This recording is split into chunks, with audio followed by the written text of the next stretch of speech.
get high and I get low. Oh, but that's the way these things go. I saw my face in the mirror, and Lord, I know I've changed, though I look.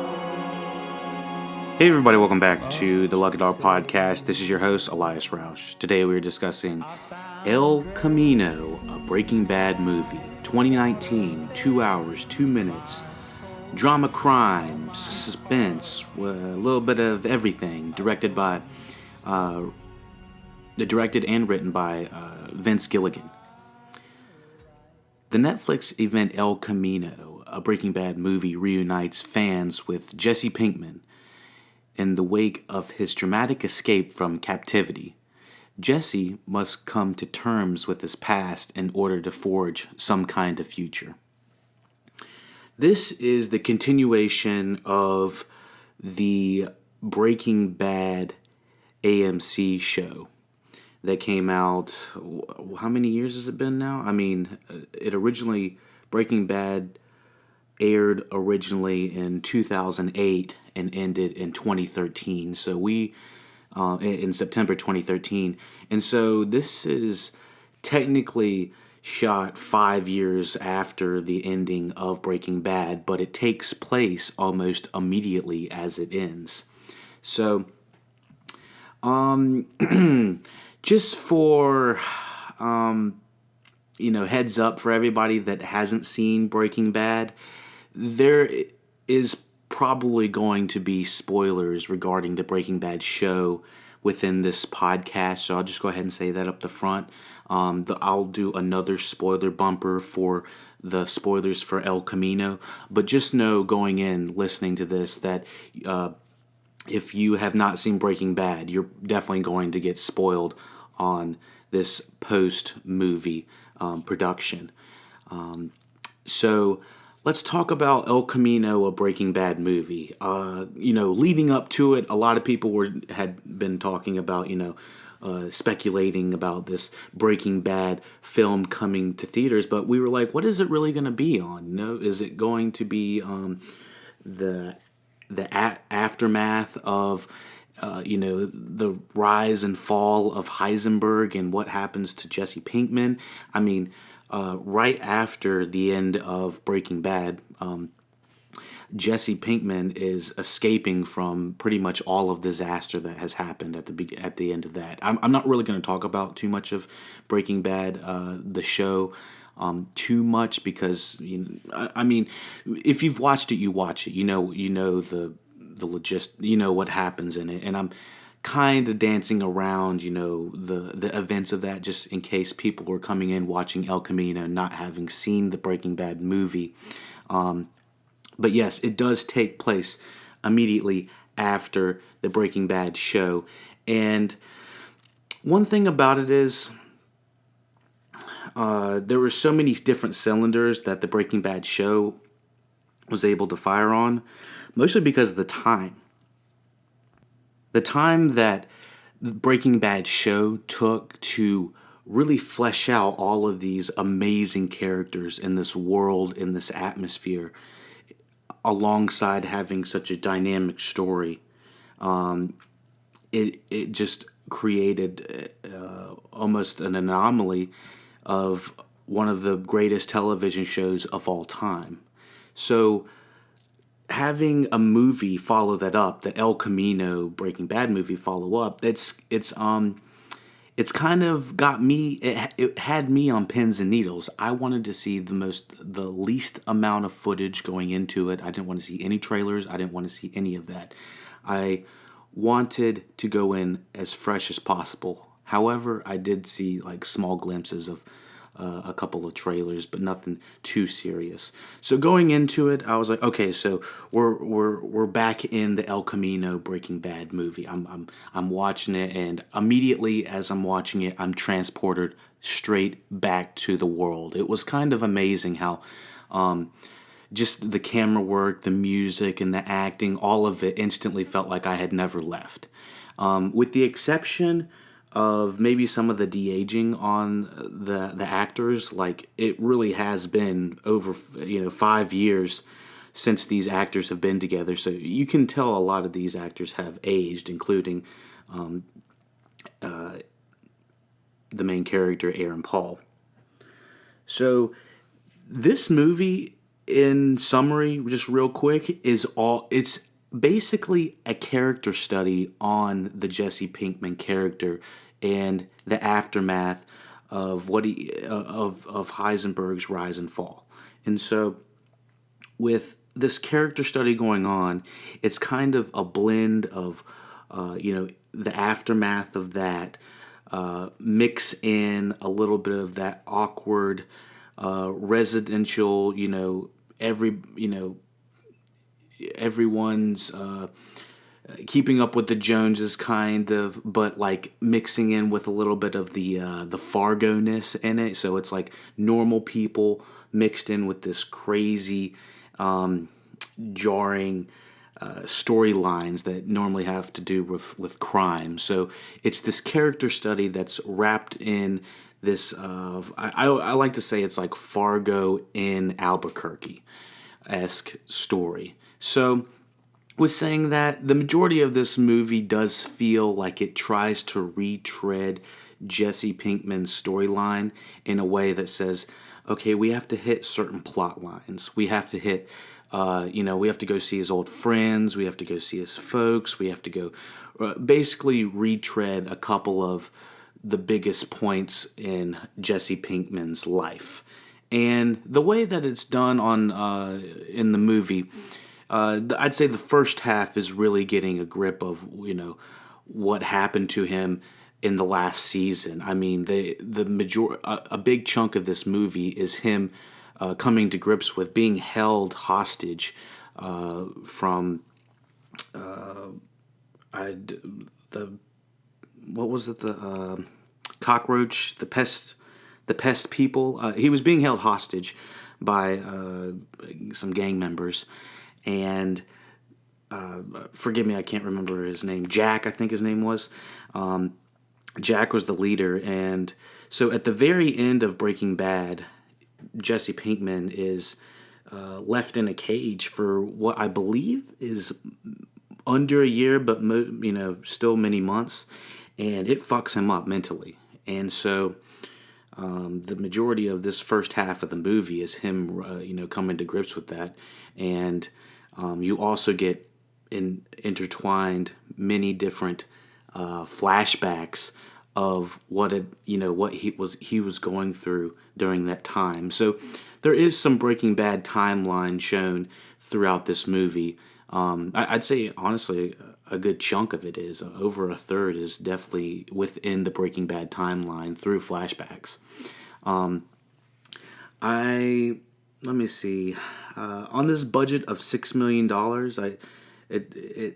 I guess it really doesn't need to be a massive budget for something that's this personal of a story that doesn't really require, shoot 'em up, bang 'em up material, which kind of leads me to where the spoilers are going to be at. So I'll talk about some of the more action-oriented stuff in the spoiler section.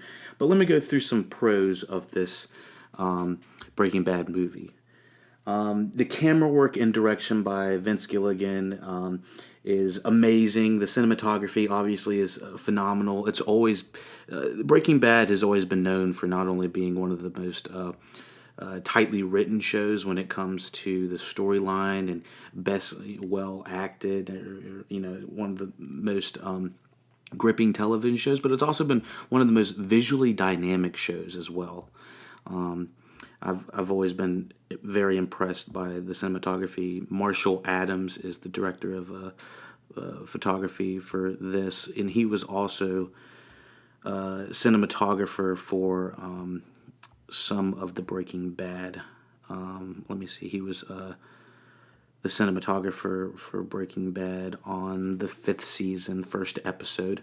So yeah, he has worked on one episode before.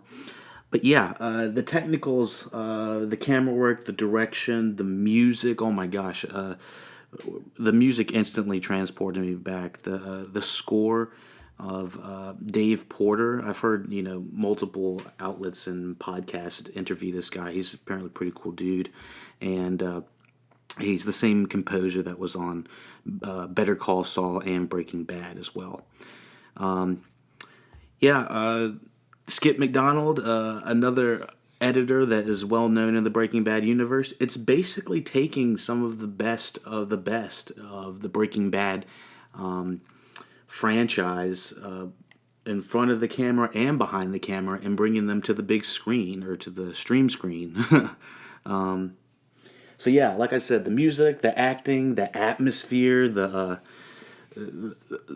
what's it called, the costuming and stuff like that, like the props and whatnot. Like, I always think that when this kind of production comes to, big screen, small screen, stream screen, whatever you want to call it, that when everything is firing on all cylinders and you're not even noticing like what they're wearing. Obviously, if it looks like what they should be wearing, then it's going to look natural. You don't want it to stick out, is what I'm saying.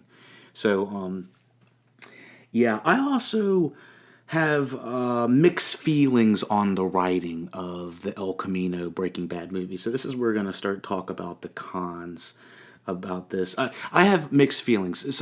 At some points, I feel like the story and the pacing is kind of chugging along very slowly, like a train pulling into the station or pulling out of the station. They don't just fly by, but it just feels very not quite methodical. Like, the camera work all feels very technical and methodical. Like, every single camera angle feels like it's been thought of before they even do it.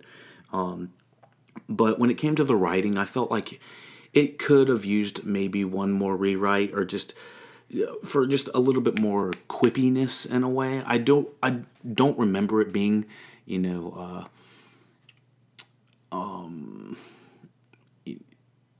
I don't know. Not uplifting isn't the right word. The way this movie begins is with some of our favorite people that were some of the comedic relief of the beginning of in Breaking Bad start this out, because this is such a dramatic movie in such high suspense about someone that's been tortured.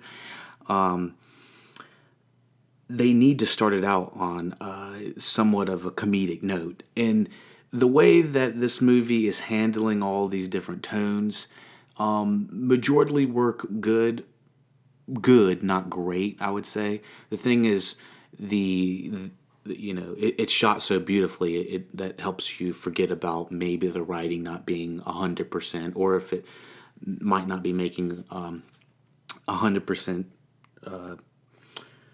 It might not make 100% sense at the time. Let's talk about the story and its justification for the existence of this movie.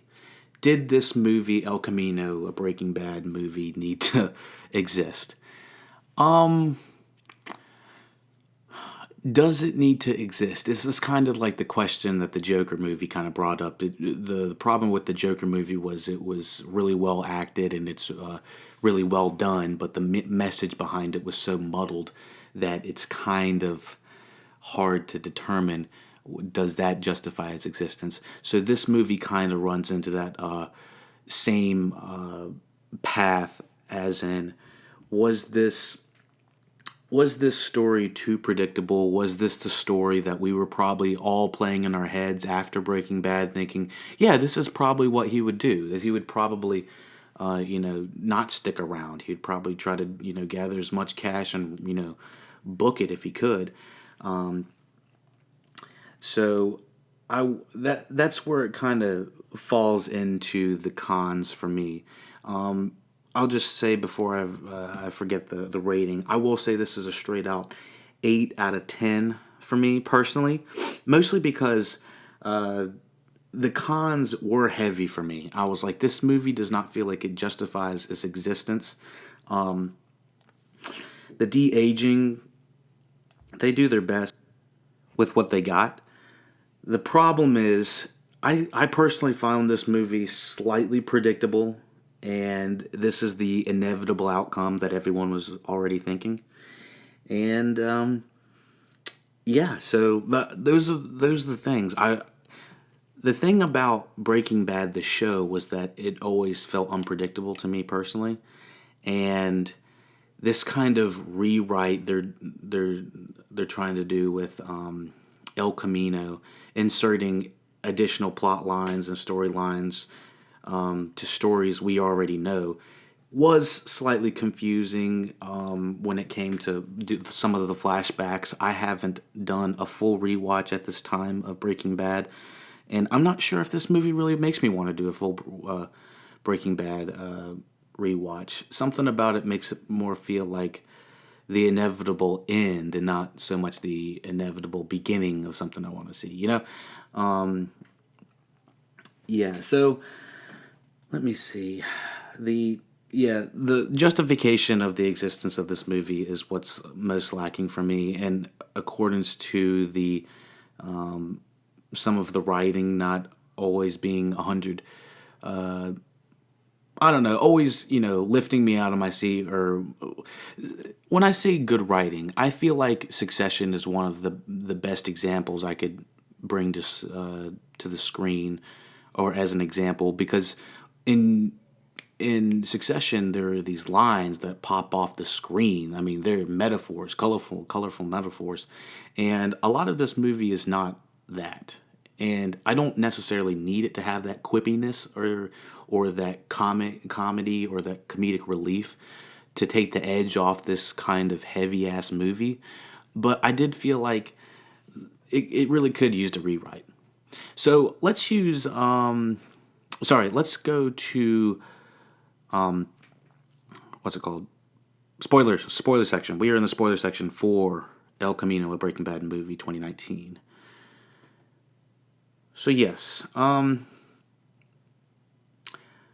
we basically go down memory road with Jesse Pinkman. We start off with Skinny Pete and Badger, and they, no offense to any of, I mean, we all age, but no offense to any of the actors, but I mean, everyone in these scenes, including Aaron Paul, all look like they have aged every bit of 5 years. As a matter of fact, I was going to say Mike Troutman looked like he had aged the best, and that was a flashback. So, yeah, we start off with Badger and Skinny Pete, and I loved the Skinny Pete's loyalty he has to Jesse. I thought that was amazing, and that's some of the most touching scenes for me personally. And when I was talking about the marketing that I had seen earlier, I saw Skinny Pete on one of the trailers talking about Jesse, him having to rat out Jesse, and he's like, I'm not going to do it. I originally thought that it was Jesse Pinkman talking to the cops in the trailer. And so the entire movie, I'm thinking Jesse's going to get caught. It's all a matter of when. So when the movie ends and he's, driving off into the last frontier where he told Mike he was going to be in Alaska, I was like, oh, damn, he does get away. And the majority of the movie is him talking about, like, Jesse being stuck in a cage, being held hostage and all of that, and a lot of the repercussions of Heisenberg and or Walter. But they really don't like to dwell on the things that he's done that's been terrible. I mean, one of the terrible things he's done was murder somebody. He murdered a previous chef, and Gail, and I think that was season 3. And so they don't touch on that. They don't want to touch on any of the Gustavo stuff, Gus Fring, and they talk about it, but they don't. I think they do a flashback between like the season 3 and 4 or something like that. But yeah, so it might have even been season 2. It was hard to tell exactly when. Actually, he had shaved his head, so I think that might have been season 3. So anyways, yeah, we are basically with Aaron Paul for 2 hours, and this first hour is him driving, trying to escape being a hostage. He shaves his head. He looks like he ages 5 years when he shaves his head. And then he, no offense to the guy. I mean, we all fucking age, but I mean, there's only so much we can do to make the guy look younger. So when they puts the hat on, it definitely helps conceal it. I did think some of the scar and makeup work was a little bit iffy. And let me see what else we have to cover. Yeah, we do see Walt for that brief amount of time, and I believe it's somewhere that flashback happens.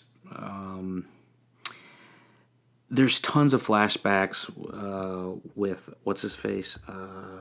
God, what is that actor's name? He's Jesse Plemons as Todd. I mean, the first half of this movie, or a good 30 minutes, is Jesse and Todd, dicking around and having to move maids' bodies, which I thought the way they kind of treated, Hispanic people in this was, they could have done it a little bit better. But, they have Jesse Plemons and Aaron Paul. That show is on for 40 minutes. And I honestly thought Jesse Plemons, the Todd character, was gay. I thought that this was going to take a completely different route. I was like, this is about to get real dark. I will say this movie did an excellent job with the flashback showing how isolated Jesse felt. And I don't remember feeling that bottom of my pit feeling when I was watching him the first time in the cage. I don't know what it was. Maybe just seeing him in the aftermath of what happened. That's what really is triggering, because you see. I guess half the problem is with the ending of Breaking Bad. You felt terrible for him, and he went through terrible stuff. He saw his girlfriend shot at one point, and then he's held hostage, and the whole thing with Brock. But I mean, from the end of Breaking Bad, we don't see the resolution. So this movie seriously brings us some true resolution to what was going on in his mind, because I guess we didn't have tons of time to explore it at the end of Breaking Bad. Anything else that we need to discuss? We do get the whole plot line with finding out the candy mobile welders. The guy's name in here, the actor's name is Scott MacArthur, plays Neil, and Scott Shepard plays Casey. Those were the two guys that were acting like bumbling, fumbling policemen in Todd's apartment. And we end up finding out that Neil was responsible for building the cage, and there's this terrible flashback scene of them torturing Jesse, telling him to, try to escape the cage by, jumping and having this chain hold you back. It looked awful. The types of torture they were having Jesse endure just progressively got worse. And I was starting to get bits and pieces of flashbacks to the torture of Theon from Game of Thrones. I was like, I'm really glad we didn't get, tons and tons of, that type of show, because that would have been a completely different show, and we know what happened to the Theon character. So, yeah, what else do we need to talk about? We had tons of flashbacks with. Well, it wasn't really a flashback. It was more like a dream sequence, or somewhat of a dream sequence, or just a surreal sequence with Kristen Ritter reprising her role. And I thought that was kind of interesting that he decides to think about Kristen Ritter's character as Jane. Jane is, he thinks about her and his car and stuff like that, and it's kind of like a flashback sequence. I thought it was interesting that he was thinking about her instead of his previous girlfriend that was shot, but I think a lot of people agree that him and Kristen Ritter had really good chemistry, and it was good to have her back. Lou, the guy that was at Todd's apartment that was watering all the plants in some of the suspenseful scenes, I thought that guy stuck out like a sore thumb. No offense to Tom Bauer, but I did think that the writing on that guy was just not good. It was just way too obvious. Let me see. Anything else? Jesse goes back to see his folks. We don't get a lot of Jesse's folks in Breaking Bad, so it doesn't really jive or connect for me personally. I didn't have much of an emotional connection to his folks, and we don't spend a lot of time with them, so we don't really get a big chunk of what they're coming from. We don't really understand what they feel like, with the exception of that newsreel that happens to have them on it, and he sees their plea for giving himself up. I loved having Robert Forster as basically the same character he played in Jackie Brown. Am I crazy thinking that I don't remember him in Breaking Bad? I feel like I would remember him, but I was not as big of a cinephile back then. Let me see. It looks like he was in Breaking Bad for a very short time, or maybe just a guest appearance. I can't see if I can find it. I don't know, but having the Robert Forster character within this movie definitely was uplifting and gave it kind of some momentum it needed. Because this movie, okay, so yeah, he did play Ed in one Breaking Bad episode in season 5, episode 15. Was there 15 episodes? Yeah, I guess he was in the last episode. And so, or close to the last episode. Yeah, so he basically plays, the Max Cherry character from Jackie Brown. And I love the charisma Robert Forster brings. As soon as he's on screen, actually, you hear him before you see him, and that's pretty much how most people would. They recognize his voice from just about anything. I enjoyed that little go around and what happened there, but honestly, it really did feel like just basic storytelling, and Aaron Paul's got to get all the cash, and I thought that was one of the best written scenes of the movie. But anytime there wasn't these big moments between two characters that were I don't know. I felt it was selective. I felt like it was hit or miss between, Aaron Paul and Todd, or Jesse, or Aaron Paul and Kristen Ritter. And it's not their fault. I just felt like some of their conversations, I was trying to get way more out of it than I was. Like I don't know if I needed them to be slightly more on the nose to say, what? Oh, I at the very beginning when he's talking to Mike, Mike Troutman, and he's saying, where should I go? And he says, Alaska is the last frontier. That's where you need to go. Okay, so we got some information from that. But I felt like when he was doing a lot of these flashbacks, there was kind of minimal amounts of information coming through. I thought there was going to be maybe a clue or something that would lead to Jesse figuring out where the money was going to be from a flashback, or, it felt tad clunky, but I guess it also adds a little bit more natural feel to it as well. But yeah, so you've got basically what I was feeling about the movie. I was not a big fan of the Wild Wild West scene, with him facing off Neil and what was the other guy's name? Casey at the candy welding store and everything. Like, I feel like there's a big chunk of time where we're just waiting for Jesse to get some of this cash and money, and it's such a slow burn that it's like there's only two ways this can end, and we've seen this guy go for 5 seasons plus, plus a movie. Do we really think he's going to be stopped by this guy? And so that in a way, that's where I felt like it was a tad predictable, because there wasn't many times that I thought, I was like, oh shit, we're about to lose Jesse. There were some good rug pulls with us finding out, he's actually not captured by the cops, he's captured by goons. Whenever he is, let me see. But I, honestly, that was one of my favorite rug pulls.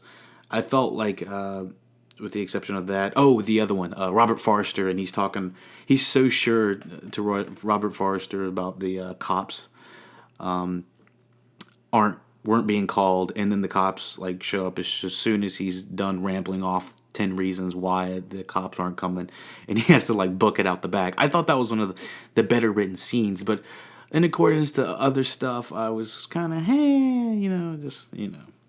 So, all right. Thank you for listening to the Lucky Dog Podcast.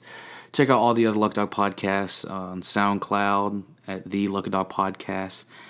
We have tons of links for new podcast media goodness coming down the tube. Like I said earlier, we had just covered Joker 2019. We've covered Mr. Robot seasons 1 through 4. The Fanatic 2019. You ever seen John Travolta go crazy? It Chapter 2 2019. It 2017. Taxi Driver 1976. We covered some old school stuff as well. So check out all the other Lucky Dog podcasts. If you're feeling generous, I would appreciate all the support. PayPal.me/The Lucky Dog Podcast. And email theluckydogpodcast@gmail.com. Twitter, Lucky Dog Podcast. Facebook link is below. Twitch link is below. Instagram link is below. Check the show notes out. Thank you for listening. And take it easy.